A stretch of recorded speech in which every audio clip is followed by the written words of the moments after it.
ദൈവനാമത്തിന് മഹത്വമുണ്ടാകട്ടെ. ഈ ആഴ്ചയിലെ തിരുവചന ധ്യാനത്തിനായി ഞാൻ തിരഞ്ഞെടുത്തിരിക്കുന്ന ഭാഗം യോഹന്നാൻ്റെ സുവിശേഷം 4-ാം അധ്യായം 19 മുതൽ 24 വരെയുള്ള വാക്യങ്ങളാണ്. അത് ഞാൻ വായിക്കുകയാണ്. സ്ത്രീ അവനോട്, യജമാനനെ, നീ പ്രവാചകനെന്ന് ഞാൻ കാണുന്നു. ഞങ്ങളുടെ പിതാക്കന്മാർ ഈ മലയിൽ നമസ്കരിച്ചു വന്നു. നമസ്കരിക്കേണ്ടുന്ന സ്ഥലം യെരുശലേമിലാകുന്നു എന്ന് നിങ്ങൾ പറയുന്നു എന്ന് പറഞ്ഞു. യേശു അവളോട് പറഞ്ഞത്, സ്ത്രീയെ, എൻ്റെ വാക്ക് വിശ്വസിക്ക. നിങ്ങൾ പിതാവിനെ നമസ്കരിക്കുന്നത് ഈ മലയിലുമല്ല യെരുശലേമിലുമല്ല എന്നുള്ള നാഴിക വരുന്നു. നിങ്ങൾ അറിയാത്തതിനെ നമസ്കരിക്കുന്നു, ഞങ്ങളോ അറിയുന്നതിനെ നമസ്കരിക്കുന്നു. രക്ഷ യഹൂദന്മാരുടെ ഇടയിൽ നിന്നല്ലോ വരുന്നത്. സത്യനമസ്കാരികൾ പിതാവിനെ ആത്മാവിലും സത്യത്തിലും നമസ്കരിക്കുന്ന നാഴിക വരുന്നു, ഇപ്പോൾ വന്നുമിരിക്കുന്നു. തന്നെ നമസ്കരിക്കുന്നവർ ഇങ്ങനെയുള്ളവർ ആയിരിക്കണം എന്ന് പിതാവ് ഇച്ഛിക്കുന്നു. ദൈവം ആത്മാവാകുന്നു. അവനെ നമസ്കരിക്കുന്നവർ ആത്മാവിലും സത്യത്തിലും നമസ്കരിക്കണം. പ്രിയപ്പെട്ടവരെ, നമ്മൾ വായിച്ച ഭാഗം കർത്താവായ യേശുവും ശമര്യക്കാരിയും തമ്മിലുള്ള സംഭാഷണത്തിലെ ഒരു ഭാഗമാണ്. കിണറ്റിൽ നിന്നും വെള്ളം കോരാൻ വന്ന ഈ സ്ത്രീയോട് യേശു കുടിക്കാൻ വെള്ളം ചോദിക്കുന്നു. എന്നാൽ അവൾക്കതിൽ അത്ഭുതം തോന്നുന്നു. കാരണം യഹൂദന്മാരും ശമര്യക്കാരും തമ്മിൽ സഹകരണമില്ല. എന്നാൽ യേശു പറയുന്നു, നീ എന്നോട് ചോദിച്ചാൽ ഞാൻ നിനക്ക് ജീവനുള്ള വെള്ളം തരും. അപ്പോൾ സ്ത്രീ പറഞ്ഞു, എനിക്ക് ജീവനുള്ള വെള്ളം തരണം. യേശു പറയുന്നു, പോയി ഭർത്താവിനെ വിളിച്ചു കൊണ്ടുവാ. അത് കേട്ട സ്ത്രീ പറയുന്നു, എനിക്ക് ഭർത്താവില്ല. അപ്പോൾ യേശു ക്രിസ്തു അവളുടെ ജീവിതത്തിലെ ചില രഹസ്യങ്ങൾ വെളിപ്പെടുത്തുകയാണ്. ഇത് കേട്ട സ്ത്രീക്ക് ഒരു കാര്യം മനസ്സിലായി. തന്നോട് സംസാരിക്കുന്ന ഈ യഹൂദൻ സാധാരണക്കാരനല്ല, ഒരു പ്രവാചകനാണ്. നമ്മൾ ഇപ്പോൾ വായിച്ച ഭാഗം ദൈവീക ആരാധനയെപ്പറ്റി യഹൂദന്മാർക്കും ശമര്യക്കാർക്കും ഇടയിലുണ്ടായിരുന്ന ഒരു തർക്ക വിഷയത്തെക്കുറിച്ച് ശമര്യക്കാരി യേശുവിനോട് പറയുന്നതും അതിന് കർത്താവ് പറയുന്ന മറുപടിയുമാണ്. നമുക്ക് 20-ാം വാക്യത്തിലേക്ക് ഒന്ന് ശ്രദ്ധ തിരിക്കാം.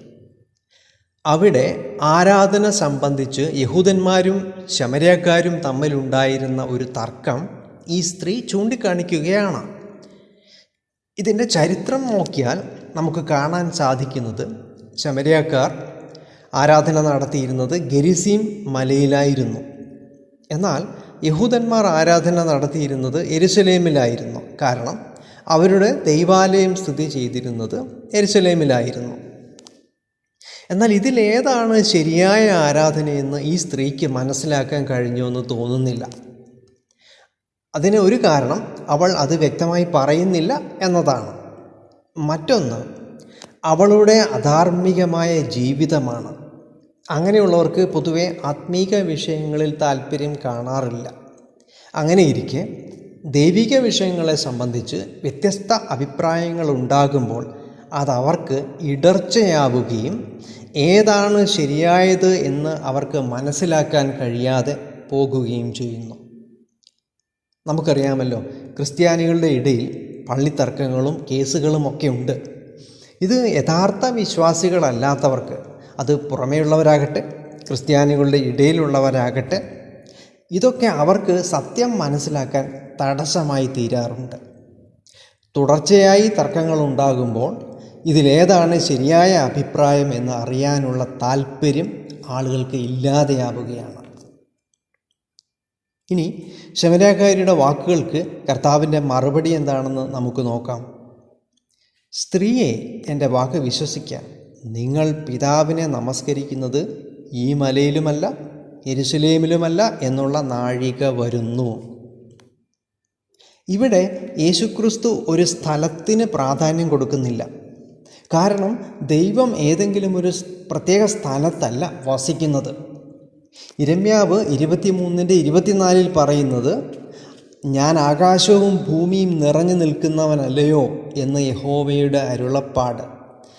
അതുകൊണ്ട് പ്രിയപ്പെട്ടവരെ, ക്രിസ്ത്യാനികൾ പ്രാർത്ഥനാ സമയത്ത് ഏതെങ്കിലും ഒരു ദിശയിലേക്ക് തിരിഞ്ഞു നിൽക്കേണ്ട ആവശ്യമില്ല.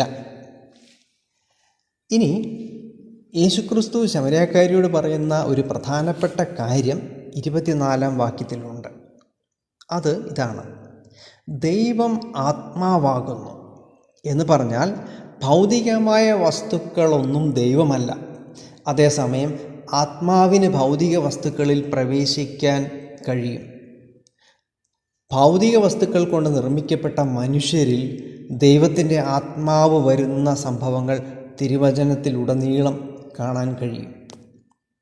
ഉദാഹരണത്തിന് ശിംശോൻ്റെ മേൽ ദൈവത്തിൻ്റെ ആത്മാവ് വരുന്നത് ന്യായാധിപന്മാരുടെ പുസ്തകത്തിൽ കാണാൻ കഴിയും. അപ്പോസ്തലപ്രവൃത്തി 7:55 സ്തെഫാനോസ് പരിശുദ്ധാത്മാവിൽ നിറഞ്ഞു എന്ന് നാം വായിക്കുന്നു. അപ്പോൾ ഇതിൽ നിന്നും നാം മനസ്സിലാക്കേണ്ടത് ഭൗതിക വസ്തുക്കൾക്ക് സ്ഥലപരിമിതിയുണ്ട്. എന്നാൽ ആകാശവും ഭൂമിയും നിറഞ്ഞു നിൽക്കുന്ന ആത്മാവായ ദൈവം പരിമിതികളില്ലാത്തവനാണ്. അതോടൊപ്പം തന്നെ സൃഷ്ടികളായ മനുഷ്യരിൽ ദൈവത്തിന് വസിക്കുവാനും കഴിയും. ഇനി കർത്താവ് പറഞ്ഞ ഒരു കാര്യം കൂടി നമ്മൾ ശ്രദ്ധിക്കണം. അവനെ അഥവാ ദൈവത്തെ നമസ്കരിക്കുന്നവർ ആത്മാവിലും സത്യത്തിലും നമസ്കരിക്കണം. ഇവിടെ പുതിയ നിയമ ആരാധന അല്ലെങ്കിൽ യഥാർത്ഥ ആരാധന എന്താണെന്ന് യേശുക്രിസ്തു നമ്മെ പഠിപ്പിക്കുകയാണ്. അതിലൊന്ന് ആത്മാവിലുള്ള ആരാധന എന്ന് പറഞ്ഞാൽ ദൈവാത്മാവിൻ്റെ പ്രേരണയാലായിരിക്കണം നമ്മൾ ആരാധിക്കേണ്ടത്, മനുഷ്യരുടെ നിർബന്ധത്താലാകരുത്. ഇനി ദൈവാത്മാവിൻ്റെ പ്രേരണയുണ്ടാകണമെങ്കിൽ നമ്മിൽ ദൈവാത്മാവ് ഉണ്ടായിരിക്കണം, അഥവാ രക്ഷിക്കപ്പെട്ടവരായിരിക്കണം. എന്നെ കേൾക്കുന്നവരിൽ ആരെങ്കിലും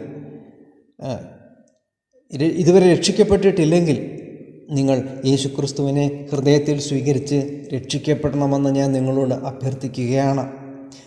രക്ഷിക്കപ്പെടുന്നവരിൽ ദൈവാത്മാവ് വരും. നിങ്ങളെ ആരാധനയ്ക്കായി ദൈവാത്മാവ് നയിക്കും. ഇനി ആരാധനയെ സംബന്ധിച്ച് കർത്താവ് പറയുന്ന രണ്ടാമത്തെ കാര്യം, സത്യത്തിലുള്ളതായിരിക്കണം ആരാധന. ആരാധനയിൽ യാതൊരു വിധമായ കാപട്യങ്ങളും പാടില്ല. പ്രിയപ്പെട്ടവരെ, ദൈവം ഏതെങ്കിലും ഒരു പ്രത്യേക സ്ഥലത്ത് മാത്രം വസിക്കുന്നവനായിരുന്നെങ്കിൽ മറ്റെവിടെയെങ്കിലും വച്ച് നമ്മൾ ചെയ്യുന്ന കാര്യങ്ങൾ ദൈവം കാണുന്നില്ല, അറിയുന്നില്ല. ആരാധന സ്ഥലത്ത് എത്തുമ്പോൾ അവിടുത്തെ ആചാര അനുഷ്ഠാനങ്ങളൊക്കെ അനുസരിച്ച് നല്ലവരായിരുന്നാൽ മതിയായിരുന്നു. എന്നാൽ നമ്മുടെ ദൈവം ഏതെങ്കിലും ഒരു ആരാധനാ കേന്ദ്രത്തിൽ വസിക്കുന്നവനല്ല. ഭൗതിക സാഹചര്യങ്ങളുടെ പരിമിതിയൊന്നും നമ്മുടെ ദൈവത്തിനില്ല. അവൻ ആത്മാവാണ്. ഈ ദൈവത്തെക്കുറിച്ച് സങ്കീർത്തനക്കാരൻ പറയുകയാണ്, നിൻ്റെ ആത്മാവിനെ ഒളിച്ച് ഞാൻ എവിടേക്ക് പോകും? തിരുസന്നിധി വിട്ട് ഞാൻ എവിടേക്ക് ഓടും?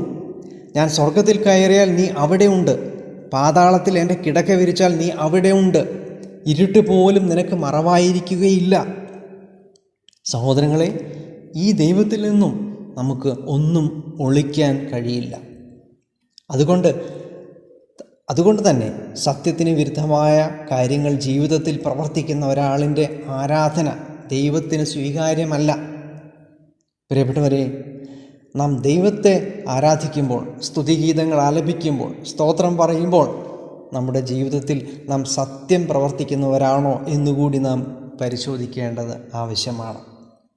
ഇന്ന് ഈ ദൈവിക ആലോചന കേട്ട നമുക്കെല്ലാവർക്കും വരുന്ന നാളുകളിൽ ദൈവം ആഗ്രഹിക്കുന്നത് പോലെയുള്ള ആരാധന നടത്താൻ, ആത്മാവാകുന്ന ദൈവത്തെ ആത്മാവിലും സത്യത്തിലും ആരാധിക്കുവാൻ നാം എല്ലാവരെയും ദൈവം സഹായിക്കട്ടെ.